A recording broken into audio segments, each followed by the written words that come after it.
Hello दोस्तों, मेरा नाम है अंकित कुमार और आप देख रहे हैं the final death of the story. अगर आप इस चैनल पर नए हैं तो इस चैनल को सब्सक्राइब करना ना भूलिएगा। तो चलिए दोस्तों, बिना आपका वक्त ज़ाया करते हुए शुरू करते हैं आज की कहानी। अमावस्या की रात थी। चारों तरफ घुप अंधेरा छाया था। रह रहकर बिजली कड़क रही थी और तेज बारिश हो रही थी। तभी खैरियतपुर गांव के मील के पत्थर को पार करती हुई एक बाइक गुजरी। बाइक के बहुत मध्यम हेडलाइट की रोशनी में बाइक चालक मुकेश बहुत संभल कर बाइक चला रहा था और वो किसी छत की तलाश में इधर उधर देख रहा था। अचानक एक बार फिर से तेज बिजली को और उस बिजली की रोशनी में उसे नजर आई एक शानदार पुरानी सी हवेली। बारिश से बचने के लिए मुकेश बाइक बाहर खड़ी करके हवेली के अंदर आ चुका था, लेकिन हवेली के अंदर मौत जैसा सन्नाटा और अंधेरा था। मुकेश ने अंदर आते ही आवाज लगाई, कोई है? उसकी खुद की आवाज उस हवेली में गूंज सी गई, लेकिन कोई जवाब नहीं मिला। मुकेश ने खुद से बड़बड़ाते हुए कहा, पता नहीं किसकी हवेली है, बारिश बंद हो जाए तो निकलूं। तभी उसे किसी की आहट हुई। उसे लगा कोई उसकी तरफ आ रहा है, लेकिन अंधेरे में उसे कुछ दिखाई नहीं दे रहा था। उसने कहा, कौन है? देखिए, मैं बारिश की वजह से यहां अंदर आ गया। मैं बस अभी मुकेश इतना ही बोल पाया था कि बिजली फिर से चमकी और इस बार उस रोशनी ने मुकेश को एक औरत देखी। मुकेश झटके से पीछे हटा, लेकिन अगले ही पल जब उसने सामने देखा तो वहां कोई नहीं था। मुकेश को लगा कि जैसे वो उसका भ्रम था, लेकिन तभी उसकी नजर जमीन पर पड़ी तो मानो उसका खून सूख गया। जहां वो औरत खड़ी थी वहां उल्टे पैरों के निशान थे। उसने धूप निगलते हुए मन ही मन कहा, चुड़ैल। तभी उसने अपने कान के बिल्कुल नजदीक किसी की सांसों को महसूस किया और फिर एक बहुत ही फुसफुसाती सी खौफनाक आवाज उसके कानों में पड़ी, ए बाबू। मुकेश ने डरते हुए पीछे देखा तो उसके पैर कांपने लगे। उसके सामने जमीन से करीब 4 फुट ऊपर हवा में लगभग उड़ती हुई सी एक औरत थी। चेहरा उसके बालों से ढका हुआ था, एड़ियां पीछे की तरफ, काले जले हुए हाथ और लंबे नाखून। अचानक हवा चली, चुड़ैल के चेहरे से बाल उड़े और उसने चुड़ैल का चेहरा देखा। चेहरा पूरी तरह से जला हुआ था, ऐसा मानो कोई अभी अभी चिता से उठ गया। मुकेश की जबान को तो जैसे लड़का मार गया था, लेकिन चुड़ैल जोर से हंसते हुए उसकी आंखें और लाल हो गई। काले चले हुए चेहरे पर हंसते हुए नजर आते मटमैले दांत उसे और खौफनाक बना रहे थे। उसने हंसते हुए कहा, बीड़ी है? बीड़ी? डर के मारे कांपते हुए मुकेश ने ना में सर हिलाया। चुड़ैल एक बार फिर जोर से हंसी और कहा, नहीं है तो मर। अचानक फिर से तेज बिजली कड़की और मुकेश ने अपने पैरों में गर्मी महसूस की। उसने नीचे देखा तो उसकी आत्मा कांप गई, उसके कपड़ों में आग लग चुकी। मुकेश की एक तेज चीख थी और वो पूरी हवेली उसकी चीखों से गूंज गई। अगली सुबह हवेली से कुछ दूरी पर गांव वालों की भीड़ लगी थी। हवेली के बाहर खड़ी बाइक को देखकर सब समझ गए थे कि कोई अनजान राहगीर जरूर कल रात बारिश से बचने के लिए शापित हवेली में गया होगा और हर अमावस्या की तरह इस बार उस खून की प्यासी चुड़ैल ने एक राहगीर की बलि ले ली। ये शापित हवेली थी खैरियतपुर गांव की सीमा पर, शहर की भीड़ भाड़ और शोर शराबे से दूर प्रकृति की गोद में बसा एक छोटा सा गांव खैरियतपुर। दुनिया भर में चाहे उथल पुथल मची हो, लेकिन खैरियतपुर में जब भी कोई किसी का हाल पूछता तो वो उसे बस एक ही जवाब मिलता, यहाँ सब खैरियत से है। लेकिन हर अमावस्या की रात इस गांव में मुर्दनी छा जाती थी।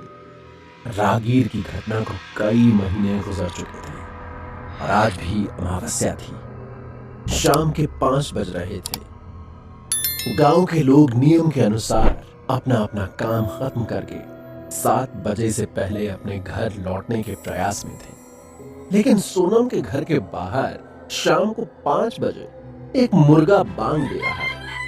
22 साल की सोनम इस गांव की सबसे सुंदर और स्टाइलिश लड़की होने के साथ साथ गांव की इकलौती अंग्रेजी बोलने वाली लड़की भी थी, जो गांव के प्राइवेट स्कूल में बच्चों को अंग्रेजी सिखाया करती थी। सोनम ने खिड़की से बाहर झांक के देखा तो पाया ये मुर्गा 23 साल का एक जवान लड़का अमर था। अमर दिखने में साधारण से थोड़ा सा बेहतर, कम पढ़ा लिखा और 1 नंबर का निकम्मा था। हालांकि अमर के सपने बहुत बड़े थे, लेकिन अब तक वो जिंदगी में कुछ भी उखाड़ नहीं पाया था। हाँ, अलबत्ता अपनी बड़ी बड़ी बातों से गांव के नौजवानों का हीरो जरूर बन गया था। सोनू ने खिड़की से झांक कर कहा, इवनिंग 5 PM पर काहे 5 AM वाला कुकड़ुकू कर रहे हो? Why why? हमेशा की तरह सोनम की अंग्रेजी सुनकर छल्लाया हुआ अमर बोला, वाई वाई? काय काय की मिलना है ना आज? ठीक 6 बजे पहुंच जाना। सोनम ने धीरे से कहा, you idiot, don't know today अमावस्या और तुमको आज ही डेट पर लेट हो जाना है क्या? अरे लेट नहीं होना है, इसीलिए तो कह रहे हैं ठीक 6 बजे आ जाना। अमर ने झुंझलाते हुए कहा। अमर की बात सुनकर सोनम की हंसी निकल गई, लेकिन उसने अपनी हंसी दबाते हुए कहा, यू बेवकूफ, लेट मतलब अमावस्या की रात घर से निकल के मरना है क्या? सोनम की बात सुनकर अमर ने मुंह बनाते हुए कहा, बहुत हो गया बहाना। अब अगर तू आज मिलने नहीं आई तो हम चले जाएंगे उस शापित हवेली वाली चुड़ैल के पास और उसी से बोल देंगे आई लव यू। सोनम ने भी अमर से कहा, ठीक है जाओ, व्हाट माय फादर गोच।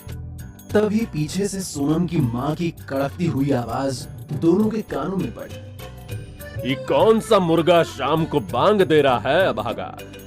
इतना सुनते ही अमर वहां से ऐसे गायब हो गया जैसे गधे के सर से सींग।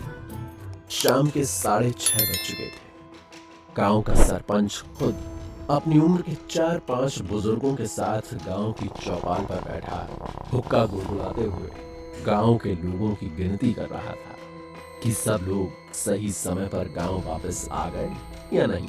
तभी अचानक सोनम की माँ, एक अधेड़ उम्र की औरत, हांफती हुई गांव की चौपाल पर आकर रुकी और घबराते हुए बोली, सरपंच जी, मेरी बेटी सोनम घर पर नहीं है। सरपंच कुछ कहता उससे पहले ही एक दूसरी औरत वहां पहुंची और उसने भी घबराए स्वर में कहा, सरपंच जी, मेरा बेटा अमर घर से गायब है। दोनों औरतों की बात सुनकर वहां मौजूद सभी लोगों की सिट्टी पिट्टी गुम हो गई।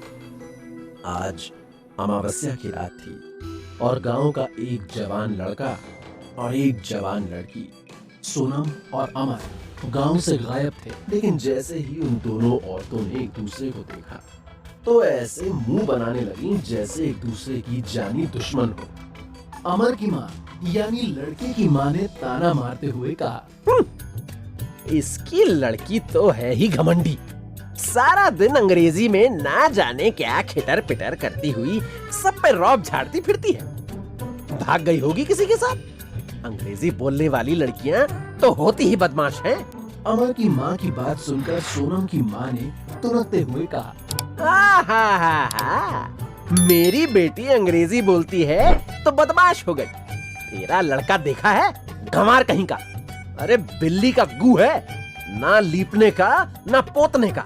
इतना सुनते ही अमर की माँ यानी लड़के की माँ ने फिर से कुछ कहा और इस तरह वो दोनों औरतें अपने बच्चों को भूलकर आपस में झगड़ने लगी। दोनों औरतों का झगड़ा चल ही रहा था कि गांव का एक आदमी हरि प्रसाद हाँफता हुआ वहां आया और उसने बोला, सरपंच जी, हम देखे हैं अमर को। इतना सुनते ही सबका ध्यान हरि प्रसाद पर गया।